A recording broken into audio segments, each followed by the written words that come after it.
I was at the place where I felt like an exposed nerve, but it was all because, oh, I got to push. I got to do more. I need to add another zero. There was never a place where I could find that, okay, this was going to be it. The beautiful thing about climbing up Mount Kilimanjaro, they tell you in Swahili, they use the term pole pole, which means slow, slow. It's very much like starting a startup. You have to be intentional about your steps. Some cases you have to slow down. Nothing is going to look glamorous. It may look glamorous to everybody else. Like now that we've come down from somebody Mount Kilimanjaro, people are like, yeah, you did it. And I'm like, I did not look cute.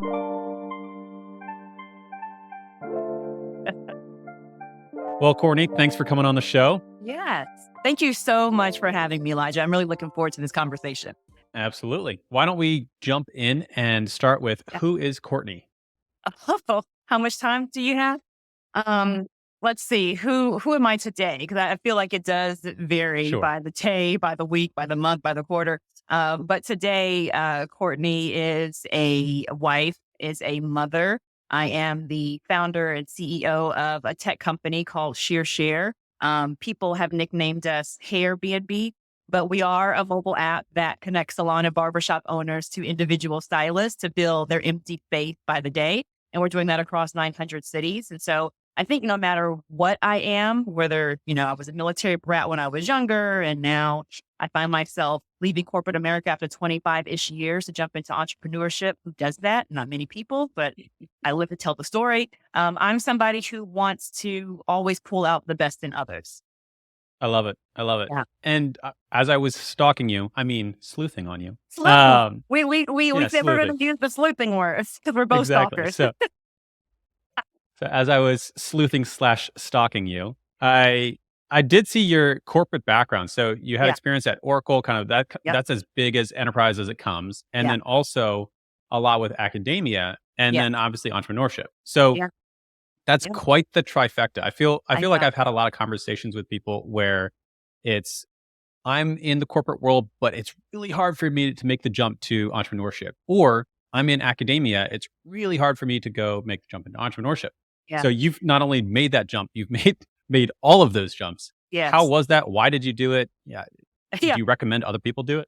And you mentioned those two, and I forget about a third where I worked in full-time ministry for 4 years. And I forget that I've even, I don't say overcome. I got to experience that world as well. I think I'm the kind of person who just likes to taste a lot of different things and kind of leave my thumbprint wherever I land.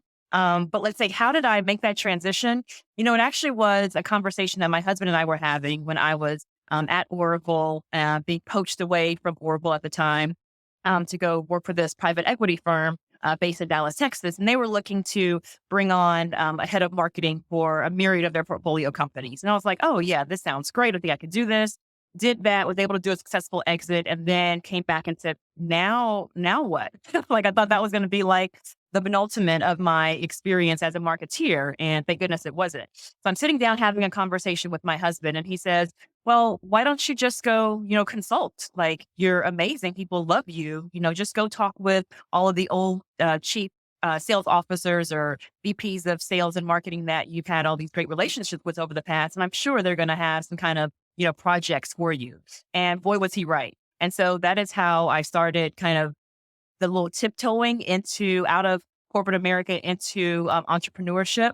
So happy that I had that time because I was so used to, especially at Oracle, you get to, a place where you walk in on your first day and somebody hands you your laptop and you are reminded of how much vacation and PTO you negotiated. And you're told, this is the bank account that we're going to send your biweekly pay stubs to. And so when you start out on your own, you don't have any of that. I'm like, well, so I need to pay the employment benefit. Like, where's the book that tells you all the things that you need to operate as a small business of 1 or 2 or 3 or 4? And that was a really good taste test for me before we decided to start ShearShare, because by then I felt comfortable in kind of the wet cement that we were living in. That makes sense. So you kind of baby stepped your way in through corporate, then consulting. And then once you had the taste for that, you went full bore into the entrepreneurial journey. And that's because I don't know if I would have said yes But my husband said, hey, I think this idea, this thing that we've been doing manually for 3 years needs to be an app.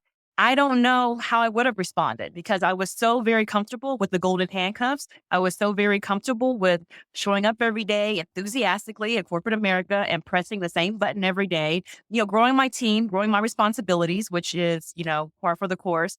But I don't know how comfortable I would have been saying completely scrap everything that start from scratch, and now you're going to risk it all.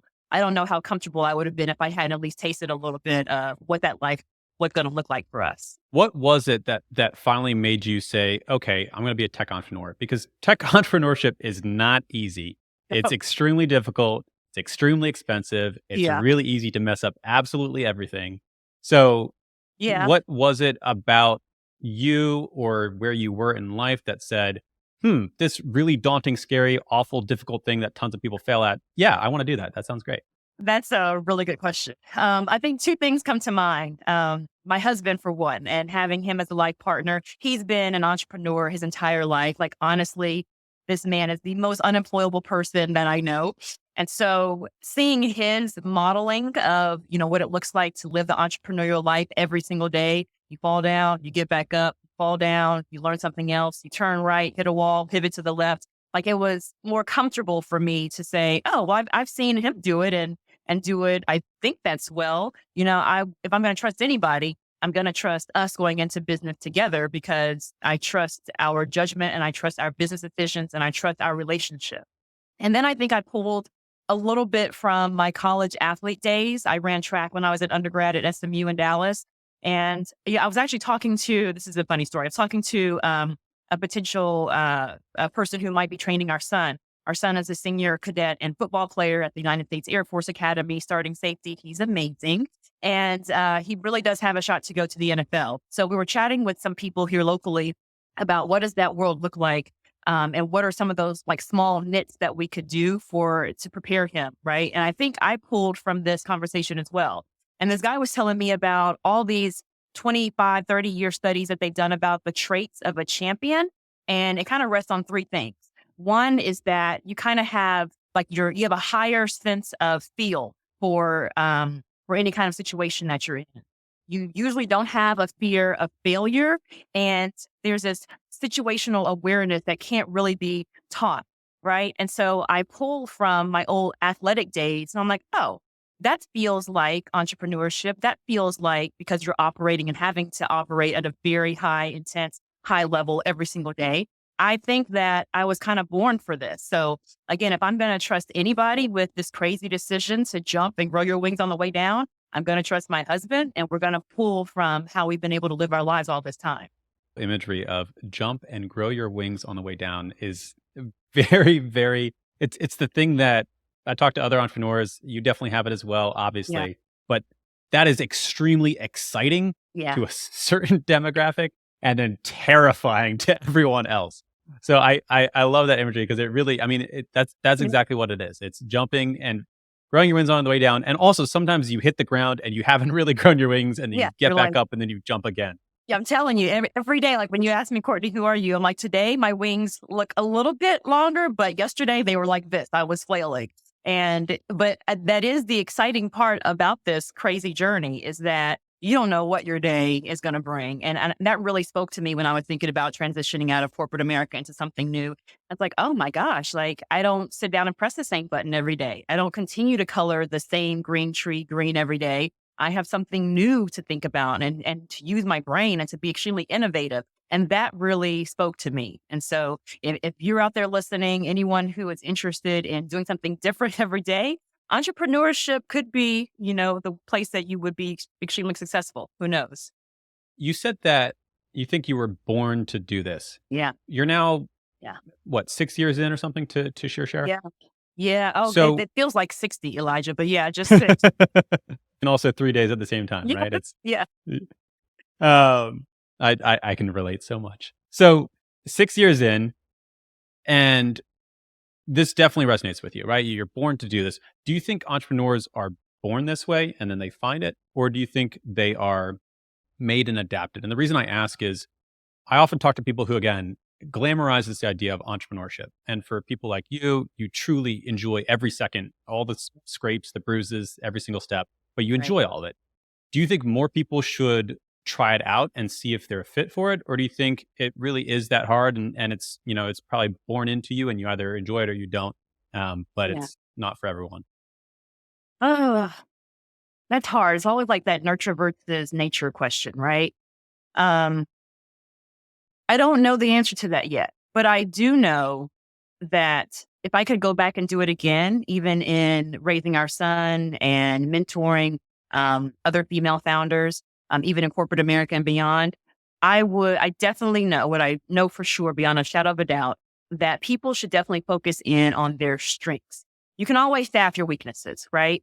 And so if your strength ends up being serving as a tech founder, or your strength is like an amazing accountant and you could be the best CFO out there, if your strength is in sales, or if you're a great engineer, or maybe you're a wonderful marketeer. Like tech companies and entrepreneurs of any kind need those things, because these are all small business traits that you need in order to be successful. So I would say first, definitely push into and lean into your strengths. I wish that schools and traditional educational institutes would remind kids about that. I know that, I went to a military high school, was always at a private school or institution, Catholic schools growing up.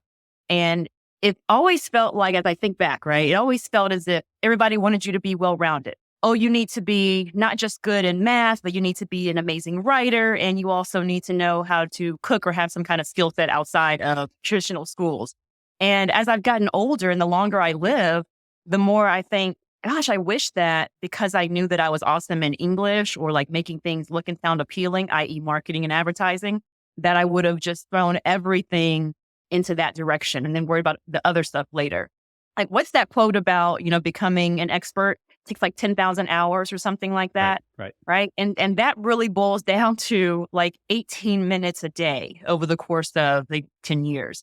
And if you just think about that, like, you could end up being better than 95% of the world in that particular niche just by giving yourself 20 minutes a day to do something over and over again and be disciplined about it. So I don't know. I don't know if it's a nature versus nurture thing, but I do know that no matter what, you should lean in on your strengths. And if that ends up becoming entrepreneurship, awesome. If not, then you're going to be a great support staff for an entrepreneur. I love that. I recently started actually getting, how we hear something, you hear it all your life, you read it, you see people talk about it, and you're like, yeah, that's right. Yeah, that makes sense. And then finally it clicks and you're like, oh, now I get it.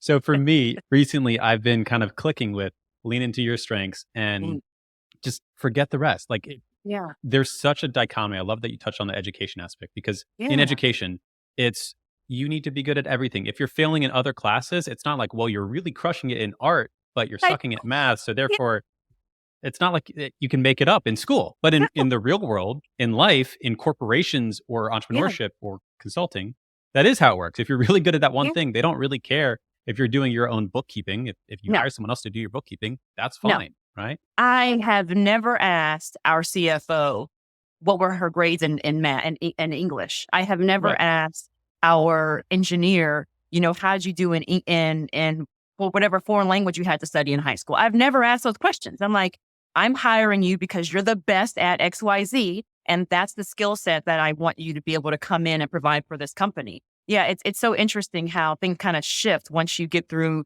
traditional education in the US, graduate high school, and even like college. And then all of a sudden people tell you, oh, forget about all the little things that people told you that, oh, you need to study extra hard because you were failing in. I just want you here for this one particular thing. Funny how that works. You and I, we're going to take over the world, Elijah. Yes. So you talked about, if you were to do it again, leaning into your skills, and you talked about, maybe giving advice to your younger self. Yeah. What advice would you give to entrepreneurs, and specifically maybe up to you if you want to kind of go down this path, but you are definitely in a minority. You are a Black female founder, and in the tech space, that's not you're definitely a minority for there. So do you have any advice for female founders, minority founders, or just founders in general that are starting out? Tons. I mean, And you're right. When I leave my doors, I am not just a founder, right? People look at me and I present to everybody as Black female founder. My husband and I are married co-founders. Like, who does that? We are not from Silicon Valley. We started our business in Dallas, Texas, out of our home because of our own issue at our own award-winning salon in Plano, Texas. And I do not have a tech background, right? Like, I do not spend my weekends learning how to code. And so none of that screams amazing, successful, unicorn tech founder, right? But the best advice that I would either give myself or give to someone else would be, oh, that's so funny. I was going to say something else, and then my mind just immediately switched to something else. So I got to say that's Elijah. I think it's real. The magic really is in like those small disciplines.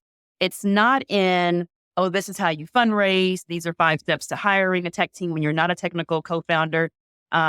It's really in those little things that nobody cares about, nobody's going to ask you about, that really will help you push the envelope and eventually turn the corner on whatever challenge it is that you as an entrepreneur are facing. And so there are really like 5 things that I try to do very well every single day. And again, these are all the non-sexy things that people forget about as an entrepreneur. But we always have to remember that we're only as healthy, or our business is only as healthy as we are. And so I try to eat well. I will say that once we turn plant-based, and we've been at this for, I don't know, 13-ish years or so, I felt like clarity of mind. Plant-based diet for 13 years? Oh, yes.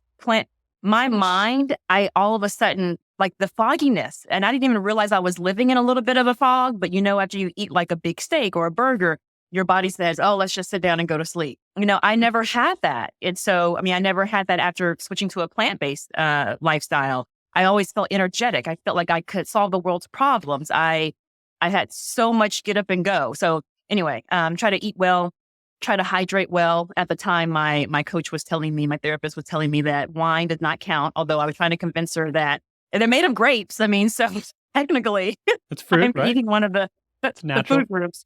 So eat well, hydrate well, sleep well. Been doing a lot of like different sleep study tests on myself. I used to be the person who I won't say could sleep and still operate at a high capacity, but I would sleep like 4 hours a night and be thinking that, oh, I'm really going to be amazing because I'm getting in 4 to 5 extra hours of work than my competitors. But that is not the healthiest thing for me. I know now at my big age that I need 7.5 to 8 good hours. And this is not anyone telling me this. It's not anyone saying studies show. This is Courtney biohacking herself and trying out, like, how do I feel when I wake up after 4 hours? How do I feel when I wake up after 6? How do I feel if I get 8 hours, but in four increments? And so I know that for myself. So I know I have to sleep well. Plus it recharges your body. It heals you, your cells need it, et cetera. I always also try to socialize well. That's a hard one for me, at least in the beginning. It gets easier, I think, as I live longer, because I'm the kind of person who could just plow away like 18-hour days, 20-hour days, honestly, and not even think twice. There were times when our son was in middle school, he would come into the office when I was in corporate America, and he would poke his little head in and he's like, are we eating dinner tonight? And I'm like, oh my gosh. Like, I'm literally, from the time he walked to school to the time he's done with, his extracurriculars after school, I'm still in the same position. I haven't even eaten myself. So trying to just get out and like see other people and have face-to-face conversations and call my mom on the phone and call my brother. Those things are very, very important. And then move well, of course, right? So I can't just sit at the computer all day. Thankfully, we have a dog, so she forces me out and around the block. And even if it's just taking, a half a mile, like one lap around the track, like just getting up and moving and stretching. And so those 5 things as an entrepreneur, like, again, like I said, they sound boring. They sound nondescript, but those are the things that as you become more disciplined in just that area of your life, how you do one thing is how you do everything. And so that is really going to feed into you becoming a better entrepreneur. Sounds crazy, but it's true. It's one of those things that I think becomes more and more true the older you get, or the more you see the wisdom in it. So just to recap them, it was eat, hydrate, sleep, socialize, and move well. Yeah. I think if anyone were to, entrepreneur or not, if you take care of those 5 things, you will operate more effectively. You will have more joy in your life. So let me challenge you on that, because while I completely agree with, I agree with you wholeheartedly. I've also been that person working 18-hour days without moving, without eating. I think society to some degree glorifies that hustle culture of you can outwork other people, you can put more hours in, you can grind it out, right? That is how success is made. Yep. How do you bridge that gap between Courtney now knows this? Courtney now prioritizes these things in her life. How would you convince Courtney 10 years ago or Oracle Courtney that, hey, I promise you, I'm not trying to trick you. I'm not trying to slow you down so that I can catch up as competition. How do you actually get someone to really internalize prioritizing those things when all they're focusing on is I need to work more, be more successful? Sure, that's great. I'll rest when I'm successful. Right. I'll sleep when I'm dead. That used to be my mentality. To be honest with you, if I could be honest, Elijah, if you had told me this, 10 years ago, I would have said, you're lying, and I don't believe you. And, I would have completely ignored you because what I had been doing in my life up until that point had been working. Like you sleep 4 hours a day, any project that your boss brings on, you raise your hand and volunteer for it. You don't say no to anything or anybody. You get as much experience as possible. Like, to a certain degree, it gave me more opportunity to, again, taste a lot of different things, a lot of different experiences, a lot of different people groups and leadership opportunities. But when I look back at even just ShearShare, when I look back at the beginning of where our company was and where our company is now, I can literally see in the numbers a shift. And it mirrors almost in a one-to-one correlation with when I started thinking differently and feeding myself more and making sure I was caring for myself completely and having really holistic health and making sure I focused on my brain wellness, then all of a sudden the business took off as well. So not only did I feel healthier, but the business started to hum on itself. And so I can't give you any anecdotes. I can't try to convince you other than just showing you and modeling for people what I've seen in my own life. Like I said, we biohack as a family. We biohack ourselves a lot. And we also do that for the sake of our company too. Just try to figure out what levers can we pull just to optimize a little bit more, a little bit more, a little bit more. And it's never been one big thing. It's never been you need to sleep 4 hours and work 18. You need to work on the weekends and not see your family. It's subsist on a Snickers bar and lettuce wraps. Like it's never been that. Those little things have always been more things that fine tune the inner person and then come out on the outside. And so, I mean, like you said, honestly, 10 years ago, I probably would have looked at you like you were crazy and said, okay, abort mission. I'm not thinking about what he just told me, but I've seen it in my own life. And so the best thing that I can do as a founder today is to help other founders who are coming up after us kind of see the forest for the trees a lot earlier than I did, because it's not just going to make for a healthier business for you, but it's going to make for a happier you. You don't necessarily have silver bullet, right? No. But what you do have is you have evidence. And if you're doing a biohacking approach, if you're kind of tracking, even if it's loosely, right? But tracking the results from the experiments that you're doing, and then being able to say, this was me before, this was my output, this was my effectivity, this is the bank account, whatever you want to measure. And then I've been doing these changes, these micro changes, these adjustments, these kind of subtle shifts in prioritization. And then saying, hey, here's an overwhelming amount of data that proves that this is more effective. And I would agree with you. If I were to talk to myself 10 years ago, he would laugh and say, sure, that's great for you, but like sure, whatever. But if you were to have a conversation with past you and say, here's the evidence, this is why these things matter, I think that changes the narrative. Yeah. And I can look back at that over the last 30 days even, like it's not that I have to look at historical data from half a year ago, 18 months ago. Like I can literally look back at 30 days and see how I continue to take care of myself and do those small nuances. The business continues to operate in the same exact way. Like there's no, like you said, there's no silver bullet. I wish there were like, one pill that fits everybody, but that's one truth that I do know, that when I changed myself and changed how I looked at my output and why I was choosing to be the kind of entrepreneur that I was, the more positive changes I was able to make in my personal life completely showed up in the business. Why did you start making changes? Oh, you want me to cry, Elijah? Okay, let me gather myself. I think all of us get to a point where where the burnout is real, right? And Elijah, out of all the interviews that I've done, I have never got choked up. So give me a minute. You Absolutely. got me, man. Excuse me. Out of all the successes that I've had in life, um, working hard, accomplishing this, being awarded with more responsibility, in corporate America, growing ShearShare from one city to now more than 900. I hit a low point, and I needed to take time off so that I could take off, if that makes sense. Um, and so that's really the only reason why I feel like I'm speaking from a place of wisdom, and I want to plead and shake people when I see people living the life that I used to live, because it's not if you will ever come to that point, it is really when. And so if I can be the beacon of light to say, just pump the brakes a little bit. I'm not saying stop. I'm not even saying like slow down to a crawling pace. Just realize that the things that you are doing to yourself now either will or will not show up in the future. And so it hits home for me, because I was at the place where I felt like an exposed nerve, and that was not good for anybody around me. But it was all because, I got to push, I got to do more, I got to create, I have to help, I need to add another zero, I need to add another comma, and then I need to add now 3 zeros. And there was never like a place where I could find that, okay, this was going to be it. Like once I get to this level, like I know I've made it. That all of a sudden just disappeared. And so it was hard for me. It was very difficult for me, because I am like a robot, or used to be like a robot in many cases. And I've had to really take a hard look at figuring out what is not just best for me, but again, what is best for the people around me, and what's best for the business.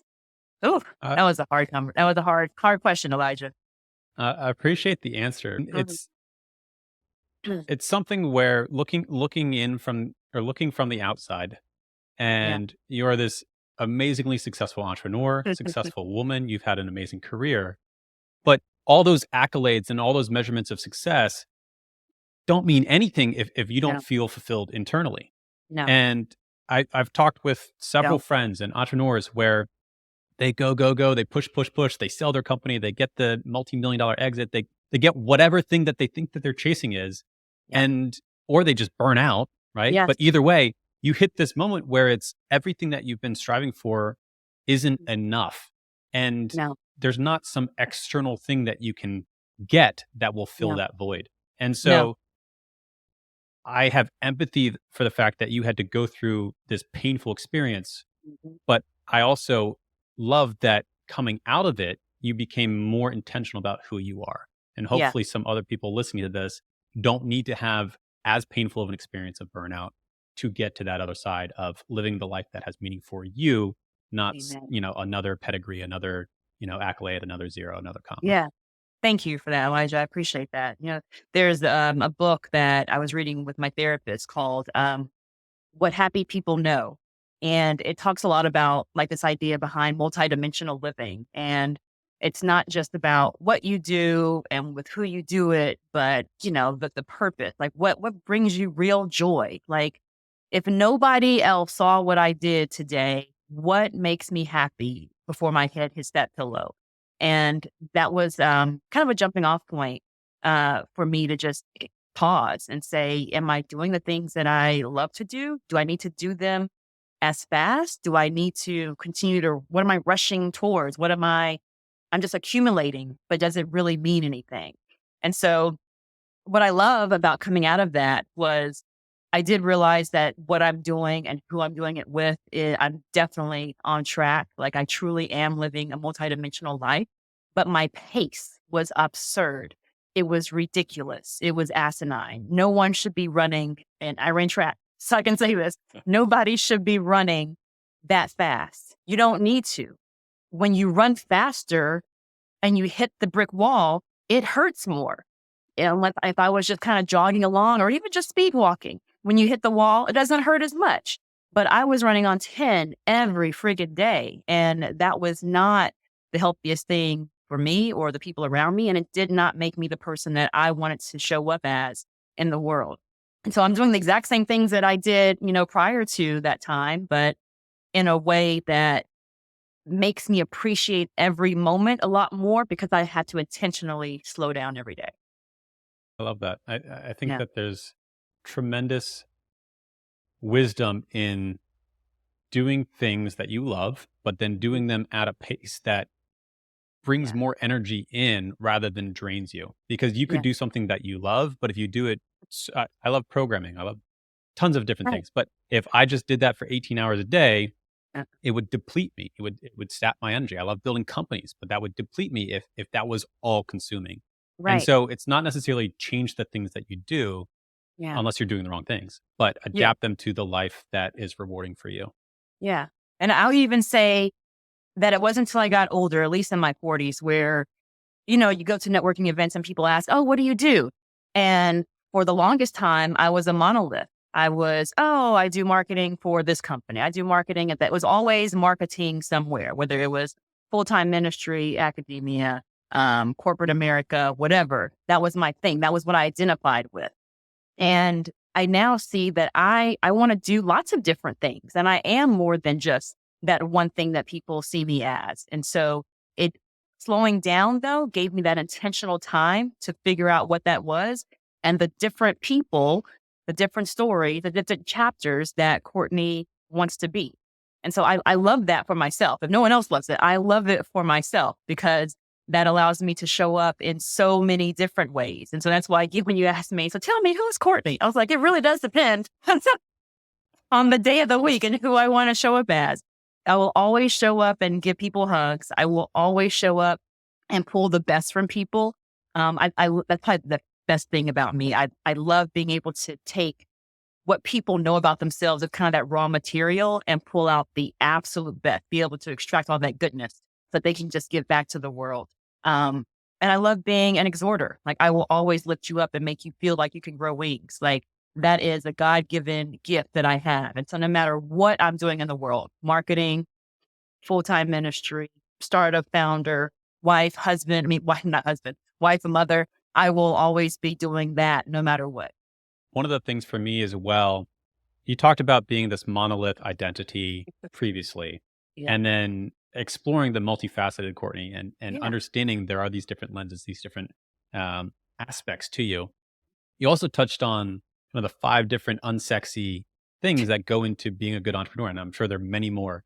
But I think both of those are examples of in the world of, I guess, modern society, we Yeah. all want to see, here are the top 3 things you need to do. And then if you do these 3 things, you'll be successful. And you need Yeah. to do this. And this is bad, or this other thing is inherently good.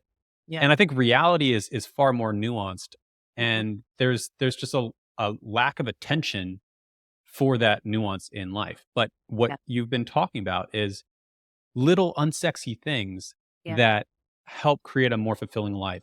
Yeah. Other aspects of you that create a more fulfilling life for you, not based on some external measurement Right. or No. definition. It's for you. Mhm. Um, how have you found in the world of entrepreneurship this aspect of, we think it's start the company, have a brilliant idea, build the thing, and then it will grow and explode. How has that journey been for maybe what you expected coming into it versus the reality of what entrepreneurship is in your experience? Mm, that's a great one.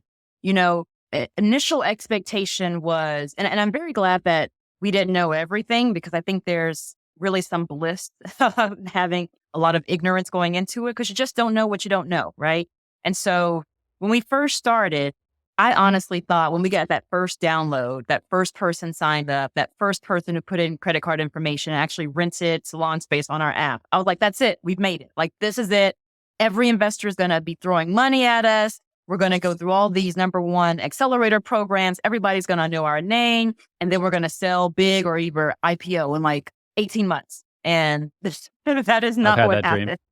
Yeah. I had to burst my own bubble. Um, and so it's changed a lot. Like even as we have added some amazing investors, right? Like Mark Cuban and Arlen Hamilton and 43 North and Level Up Ventures from Hearst and Fearless Fund. Like amazing backers, Steve Case, Rise of the Rest, still taking all of their amazing wisdom, we still had to go on this journey ourselves and say, okay, these are the best practices from some very brilliant minds, but will our story look the exact same? And no, our chapters look different. Every time I turn the page in the story of ShearShare and the story of us as startup founders, it looks different from what Steve Case told me was going to look like. Every time I talk to Mary Grove at Bread and Butter Ventures, a lot of what she says has come to fruition, but there are always nuances that are different because nobody's journey is the same. And so I think for entrepreneurs, like, go in with high expectations, right? Because definitely optimism is a competitive advantage. However, you will come to a point where reality, it sounds so pessimistic, where reality for you sets in, or where you start to feel like, okay, I'm creating the reality that I want to live or to leave behind. And so those things may not always match expectation to what happens. Sometimes they do, but we did not IPO in 18 months. And so we're still going after it every single day. But gosh darn it, I am happy. I am happy serving the community that I have the honor and pleasure of serving every day. When we get one more stylist, one more makeup artist, one more nail tech, one more esthetician or barber who finds space to work on our platform, I feel like I've won the lottery every single time. And so nobody could have told me that that was what my expectation should be, but that's something that I have created as my expectation and what fuels me every single day. How has the product vision, and maybe talk through just a little more specifically about what ShearShare Yeah. exactly does? I know you kind of gave the outline, but how has Sure. the product vision changed over time? And maybe it's just gotten Yeah. more detailed and more specific, or maybe it's kind of pivoted in ways you didn't expect. How is that Uh-huh. technical exploration and bringing the idea in your mind Yeah. into an actual technical product, and then that technical product meeting reality that our users? How has that been? Yeah, for sure. Well, first of all, you should know that we drew every screen of the ShearShare app on a Chipotle napkin back in the day, which we still have that Do sits you have it next to our framed? patent. Yeah, we have it framed right next to our patent. And when I think back and laugh at what we thought this thing was going to look like it's a little bit crazy to me. We definitely went into it again having high expectations, high hopes, and thinking we're going to build out this monstrous platform. Again, everybody's going to fall in love with it, and then we're going to ride off into the sunset. The product has definitely taken some twists and turns in a very good way. I think no matter what, we've been consistent with the core value that ShearShare provides. And so for those who are unaware of ShearShare, we're the first B2B mobile app that connects salon and barbershop owners to individual stylists to fill their empty salon space by the day, right? So again, that whole concept of Airbnb, but for the salon and barbershop industry. And so we've even gone beyond just space as a service now to really building out this B2B ecosystem that provides tools or access to the tools that we already know that you're going to need. Because my husband's been in the industry for 30 years. We've run and owned an award-winning salon for 26 years, et cetera, et cetera. The list goes on. But we know the tool that you're going to need to be successful, whether you are the brick and mortar owner or you're the small business owner of one. And we want to be able to provide those tools for you on a pay-as-you-go basis and just meet you where you are, which is typically your mobile device. And so, yes, ShearShare is space as a service today. We also have partnered with Lloyd's of London, the largest insurance company in the world, to provide liability insurance by the day. We are launching portable healthcare benefits next week. Crazy. And if you can kind of extrapolate the way we're thinking about it long term, it is retail products, it's taxes and accounting, it's merchant services. It's even getting to a place where we'll be able to provide no-doc lines of credit or microloans. For these micro enterprises, again, one barber, one hairstylist, one nail technician, they truly are a small business of one.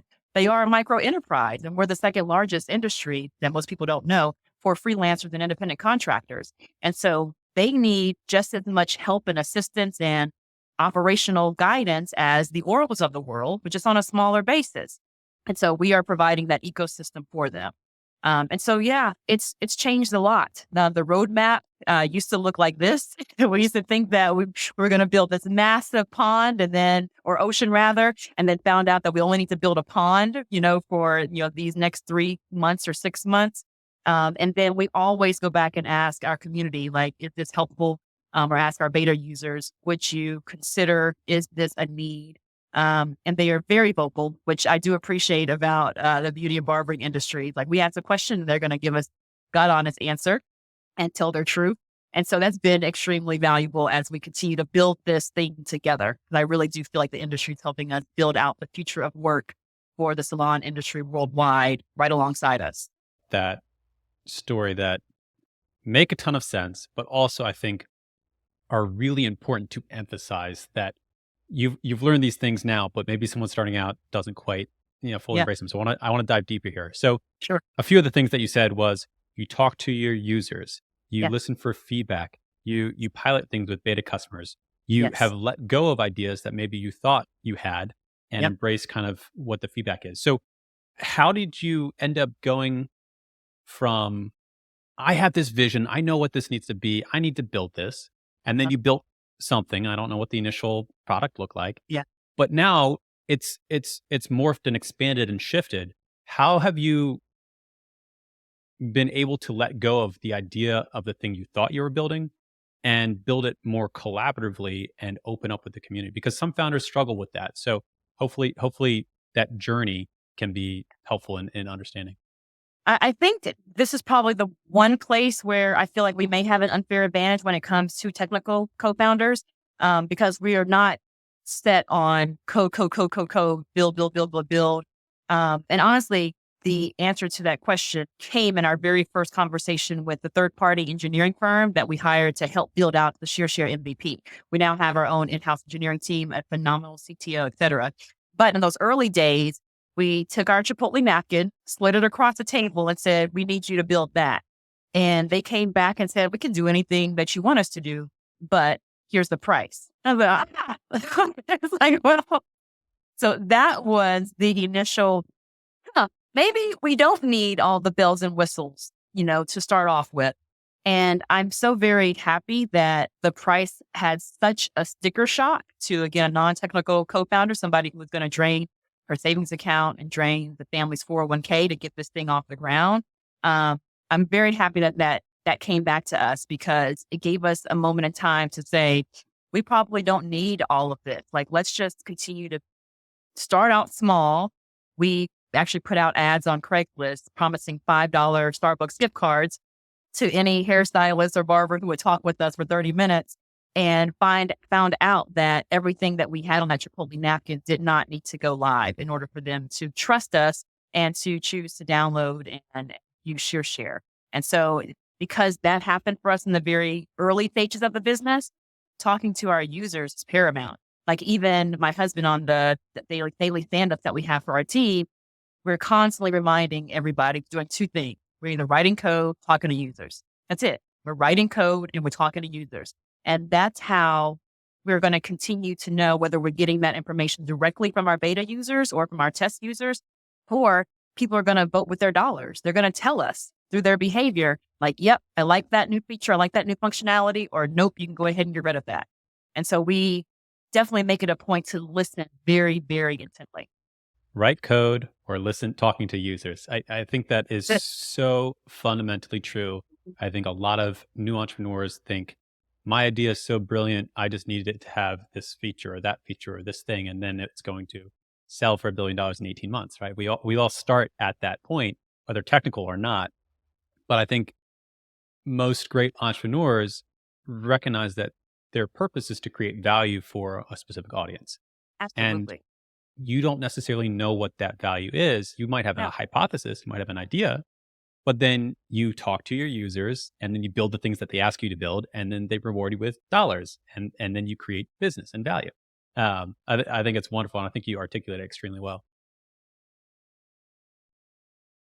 You earlier mentioned your investors. So investors is something that entrepreneurs are always thinking about. Okay, I have this great idea. I just need the money, and then I can go build the thing, and then it'll sell for $1 billion. Right. So sounded and kind of alluded to talking with your investors, having meaningful relationships with them, whether, their recommendations exactly happen, not always, of course, but having that relationship and building that relationship and even figuring out who to talk to. Talk about how you were able to build that network and that support network of Yeah. investors and continue to get value out of them over Sure. time beyond just dollars Yeah. injected. So when I was back at Oracle, I would fly from Dallas to Redwood City every month, right? And it's so funny because now I think back on it, I'm literally flying into Silicon Valley, but my mind was so far from tech startups. It was crazy. Like those two worlds just never overlapped. They never ran into each other until one day, a lady on LinkedIn reached out and said, "Hey, the next time you're in town, I would love to chat with you." This is back in like the early days of LinkedIn too. I don't even think we were using it the way that LinkedIn is probably being used today, but it was helpful to kind of expand your network. And since I'm coming to California, yeah, I'll sit down and have coffee with you before I start my day.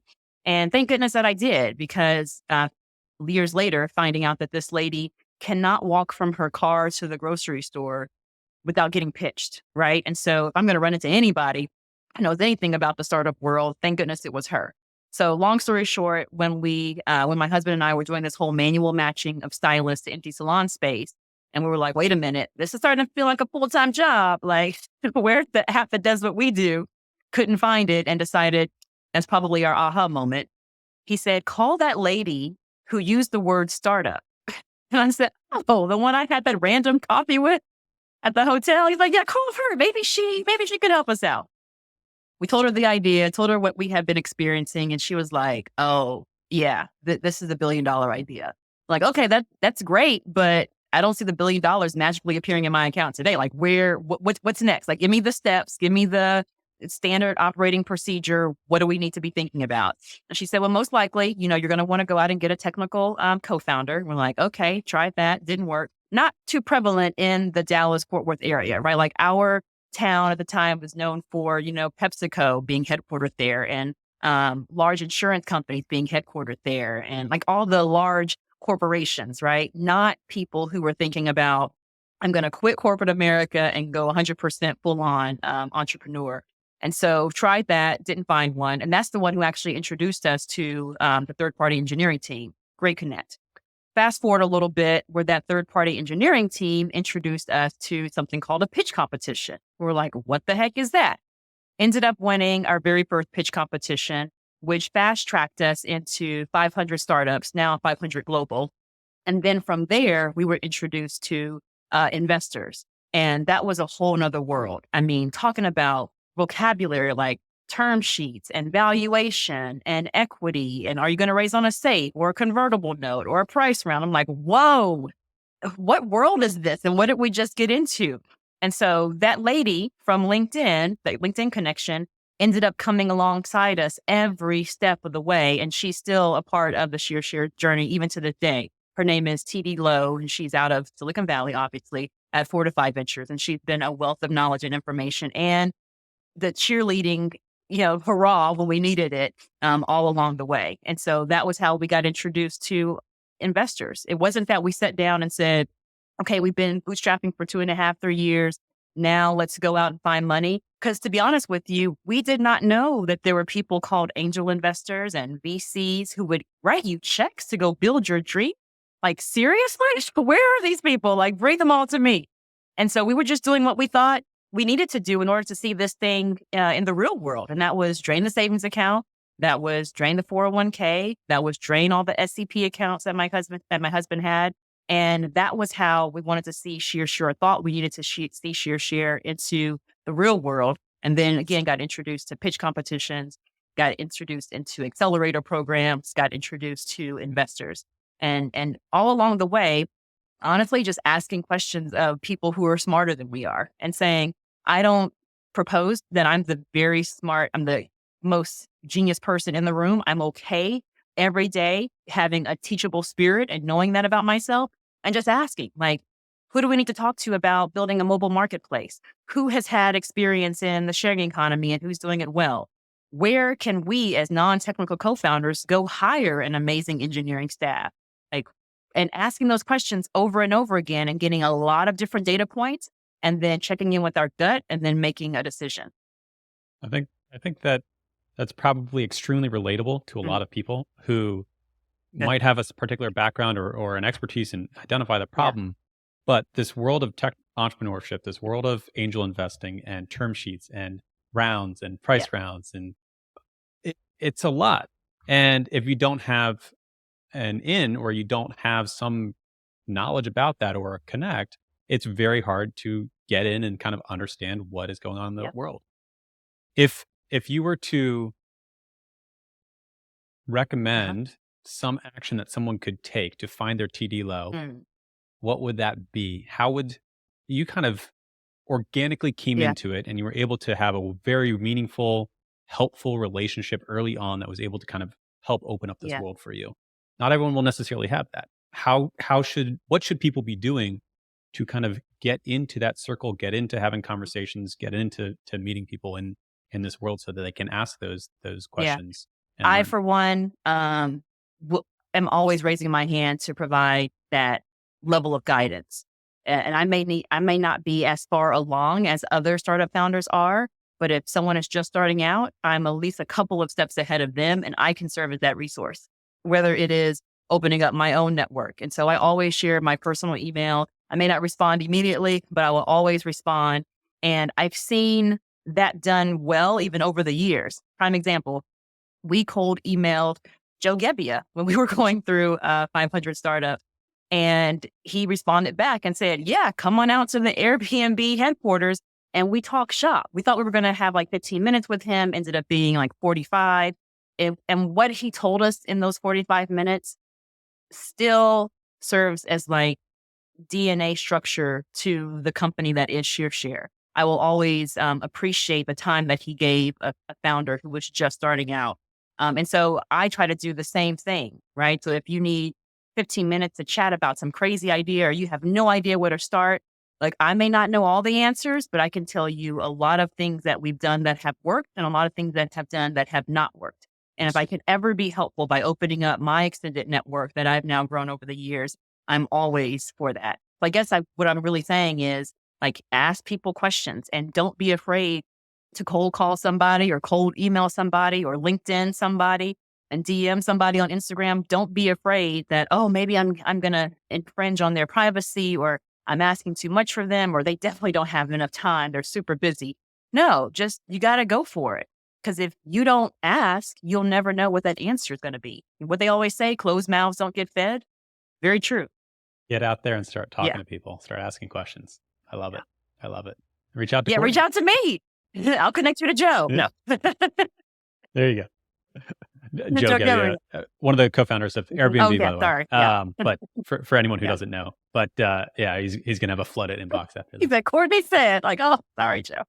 A bit of a hard segue here. Talk to me about mountain climbing. Mountain climbing is kind of like running a startup. So, my husband and I just got back from Tanzania, as the locals pronounce it. We in the States call it Tanzania. Just got back from Tanzania, Africa, and climbed Mount Kilimanjaro, 19,341 feet above sea level. By the time you reach the top, Elijah, you have access to 50% of your lung capacity. And so we were out there camping outside. Everything was outside. You eat outside, you sleep outside, you do everything outside for 7 days. Definitely the most difficult thing that I've ever done in my life. Easily, even beyond, can I say beyond childbirth? Maybe not. Okay, so I'll say second most difficult thing. But I think God is very smart in both cases because I don't remember all the pain and screaming going through childbirth. And I don't remember even now, because the trip was just in December of last year, all the pain and screaming going up Mount Kilimanjaro. And so when people ask me, would you do it again? I'm like, yes, what? But I'm sure there are some uneasy nights where I was like, why am I out here? But the beautiful thing about climbing up Mount Kilimanjaro, they tell you in Swahili, they use the term pole pole, which means slow, slow. And it's because of the acclimatization. Like you can't just run up Mount Kilimanjaro and think you're going to be up there in like the next 5 hours. There's no way. You have to go slow so that your entire body can be acclimated to this new environment. And so that for me was like a very fun vacation, although it's very difficult.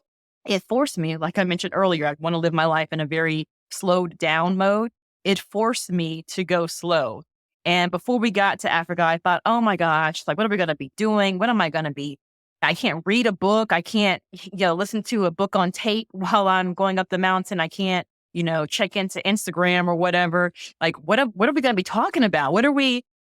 You don't have to worry about any of that. When you're going up Kilimanjaro, your mind is on, let me not step on a pebble. Let me not step on this twig. I don't want to twist my ankle. When's the next water break? I mean, your mind finds things to get itself up that mountain. And what an amazing accomplishment that was for us. I continue to think back and go, although one of the hardest things that I've ever done, I would do it all over again in a heartbeat. Because it very much is like marriage, and it very much is like being married or being a mother, a parent. It very much is like raising a family and nurturing an entire team. It's very much like starting a startup. Like, you have to be intentional about your steps. Some cases you have to slow down. Nothing is going to look glamorous. It may look glamorous to everybody else. Like, now that we've come down from somebody Mount Kilimanjaro, people are like, yeah, you did it. And I'm like, I did not look cute. Right. I did not look cute waking up at midnight on day 6 trying to get to the summit. It was not fun. But we did it, right? And you have to have a team with you who's going to continue to push you. Like, my husband served as the caboose. So he was behind me saying, Courtney, you're doing an amazing job. Like, I can't believe that we're out here. Can you believe this? Look at the surroundings. Isn't this gorgeous? Like, just take the moment in. And you need that when you're a part of a team, when you're married, when you're nurturing a family. Like, all of those consistent things or themes kind of found themselves in Tanzania with us. And so, yes, I would do it again. Yes, it was freaking difficult, but so well worth it. Lessons learned. I like the part that you pulled. First of all, I'm extremely jealous. That sounds absolutely amazing. Secondly, I love that you pulled out the word intentional, because slowing down, we always think slowing down means you do less. But what it means is that the things that you do more. You do more intentionally. You're more in touch with what it is that you're doing. And I think that there are times in life where you do need to run and sprint as fast as you can. When the bear is chasing you, you run, you go. But if you're working on something that is more, it's not necessarily a winnable thing. A race is winnable, right? You run the race, you try to win. But in life, there are things that are not necessarily winnable. You're building a life, a partnership with your spouse. You're raising a child. You can't, I got 100% score on raising my kid or 100% score on my startup. What does that mean, right? So it's being able to add that intentionality to living. And then I love the fact that you're biohacking. You're going on trips where the physical environment that you're in is forcing you to have this intentionality, which is so easy to get swept up and washed away in current society. For sure. I think that part of that experience taught me that I'm such a better person when I'm able to handle life or people around me or the business or whatever with a high amount of considered care.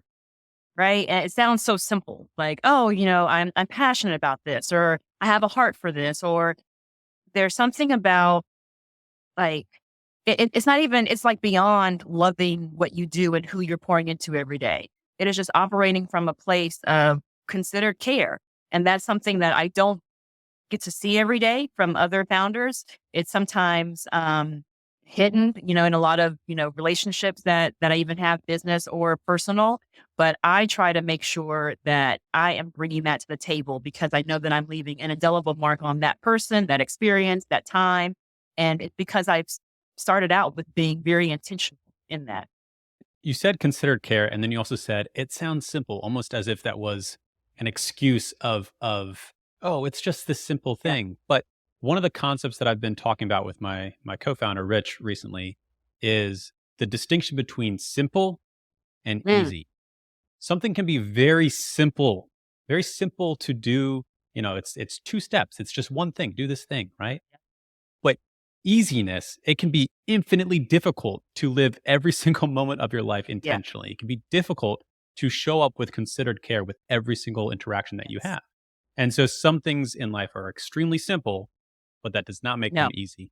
And I think we all get a pass on just because something's simple and we're not doing it doesn't mean that we're stupid No. or we're incapable. It could be really hard to do. Right. It's very simple to say, I do, right?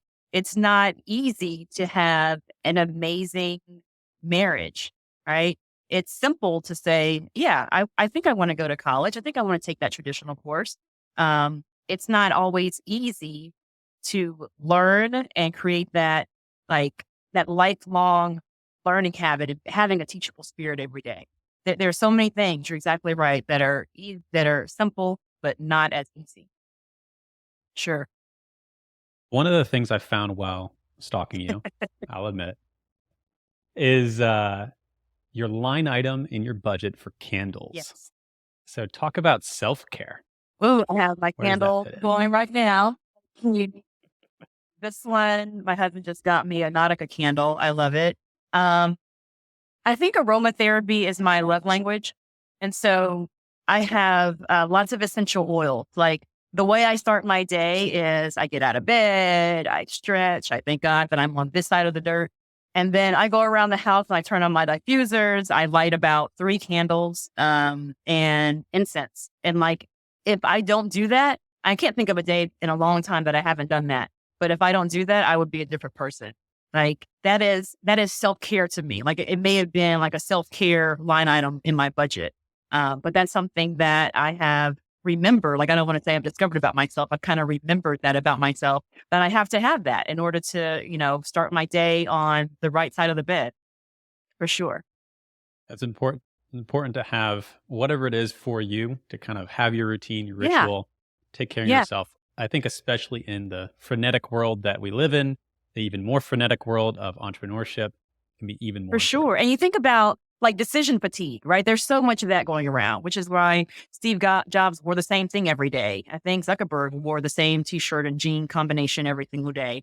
And, some people may laugh at their fashion choices, but honestly, as an entrepreneur, you want to save all that important brain power and all that mental energy to solve the world's problems. Like, to think about not what t-shirt color am I wearing today, but how can I be innovative today? And so for me, when I have those types of disciplines, like lighting my candle, turning on my diffuser, picking a scent for the day, it's a part of that, like, robotic kind of start to my day. Like, I don't even have to think about it. I don't have to think, oh, we're waking up. What do I want to do first? Like, nope, like, my body goes into action. And that's how my body knows, okay, we are ready to start our day and get rolling.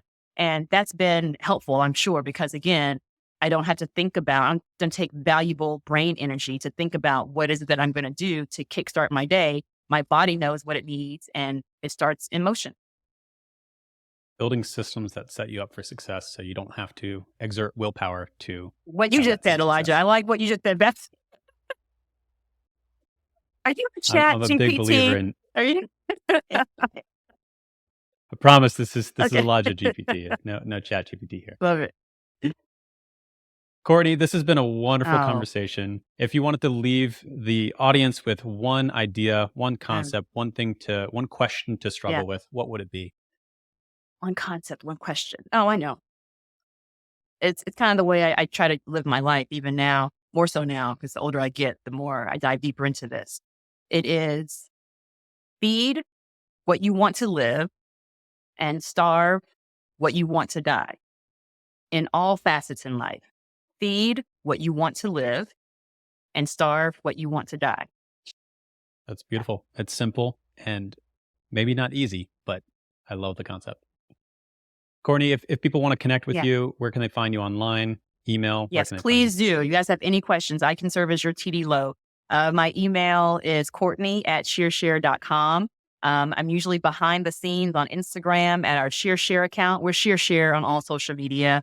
Those are the 2 easiest ways to get a hold of me. Yeah. Links will be in the description. Courtney, thank you so much. This was absolutely wonderful. Appreciate